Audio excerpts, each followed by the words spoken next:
temmelig meget. Nikolaj havde fået kræft i benet, og til sidst blev Nikolajs ben amputeret, og drømmen om eksempelvis at blive jægerpilot var derfor væk. Men nu, et års tid efter at det hele er sket, er alt begyndt at vælge til Nikolajs fordel, og han er med raske skridt på vej frem i livet, og han holder hovedet højt. I dag tror Nikolaj, at han bare lige skulle se restaurant Hvids vinstue sammen med René Hvid. Lige nu sidder Nikolaj i en helikopter. Nikolaj tror faktisk bare, at han har været heldig og komme op og skulle se det hele lidt oppe fra luften sammen med nogle af Renés venner.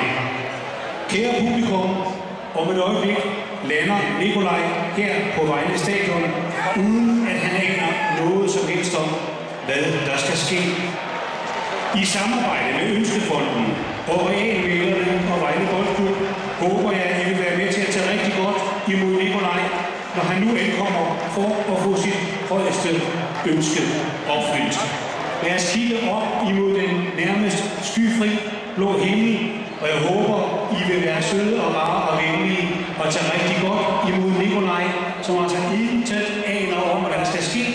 Han kommer ind via en helikopter herover fra udebaneafsnittet netop nu. Og som nævnt, aner Nikolaj intet overhovedet om, hvad der foregår. Giv ham, når han nu kommer ud af maskinen, en rigtig stor, varm og hjertelig velkomst. Tak skal I have.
En knægt, som havde en drøm om at blive professionel fodboldspiller eller jægerpilot. En drøm, som mange andre unge fyre har på samme måde. Jeg tror, at vi alle sammen kan lægge genkendende til. Historien vagte opsigt hos regelmalerne i boligbutikken i Ejle. Vi synes, at det var en historie, som vi ikke kunne stå tilbage for. Vi var alle sammen meget overbevist om, at det var noget, der var på scenen i forbindelse med, at ønskebanken havde mulighed for at give dig et ønske opfyldt.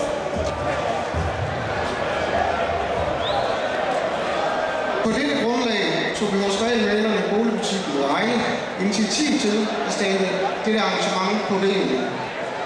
Vi gør det til glæde for Nikolaj, og ikke mindst Nikolajs mor og far. De gør hver dag en stor indsats for at give deres knægt en helt almindelig hverdag på trods af sygdommen. En sygdom, der ligger fast i baghovedet på jer alle. Vi ønsker således at gøre denne dag til en glædelig begivenhed for hele familien. Hos regelmalerne i Vejle sætter vi blandt andet fokus på de bløde værdier, hvilket vi gerne vil fremhæve i den her forbindelse. Helikopteren og rejsen sydpå er et skulderklap til dig, som du nok ikke havde forventet, da du mødte ind på restaurant Hvids Svinestue og stod op til morgen og troede, du skulle ned og have en rundvisning i køkkenet.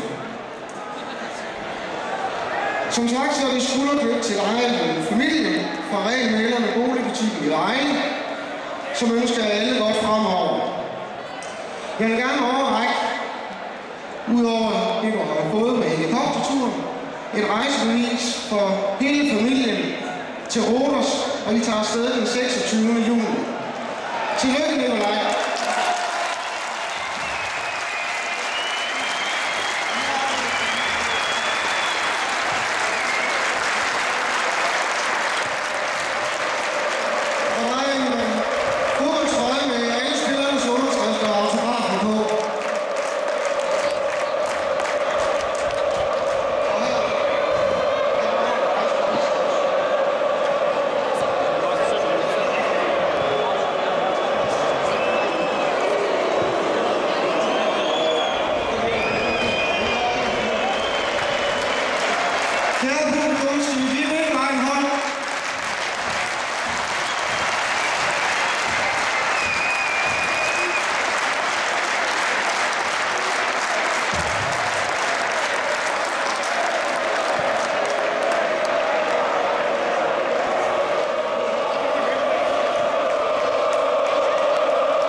Kære publikum, tusinde tak for den indsats, I gjorde her til Nikolaj. Tak til begge ender. Alle 4 ender hedder det vist nok. Nikolaj!